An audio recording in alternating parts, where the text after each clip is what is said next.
Mewtwo is pretty well known for being an overpowered Pokemon, especially in the first generation of Pokemon where it was known to be the strongest Pokemon of all time. And that's not an exaggeration at all. The closest we have ever come to a Pokemon as strong as Gen 1 Mewtwo is Mega Rayquaza. And even that's nowhere near as strong as RBY Mewtwo. But many players who have never tried to beat RBY Mewtwo in a competitive matchup might not be able to comprehend the exact strength of Mewtwo.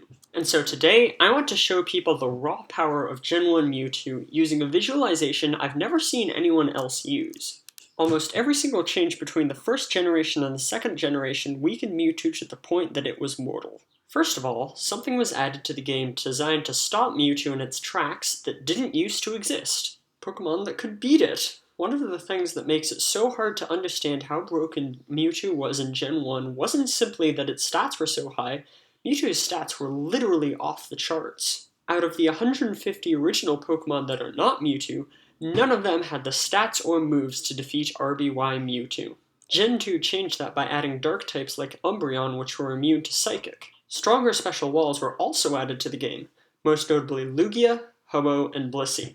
In fact, Lugia and Ho-Oh have special defense that is exactly equal to Mewtwo's special attack stat. Speaking of special attack and special defense, another major change between Gen 1 and Gen 2 was that in Gen 1 there was a single special stat that was used to calculate the damage for special moves.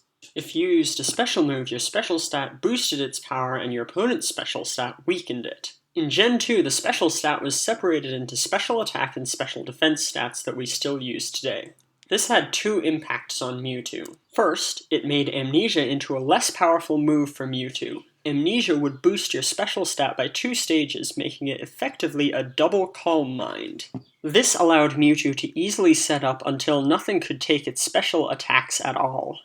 It also made Mewtwo into a weaker wall. Previously, Mewtwo effectively had the highest special defense in the game, but it got a new lower special defense stat because of the split. In Gen 1, critical hits did not work like they do today. The chance of striking a critical hit depended on a Pokemon's speed. A faster Pokemon like Electrode or Aerodactyl had a better chance of critting than Slowbro or Onix. This meant that Mewtwo could easily do lots of damage to its opponents without even having to set up. The most clear example of Mewtwo's nerfs, however, is the changes in type mechanics. In fact, out of all of the changes in effectiveness between types, only one change did not hurt Mewtwo in some way. 2 new types were added.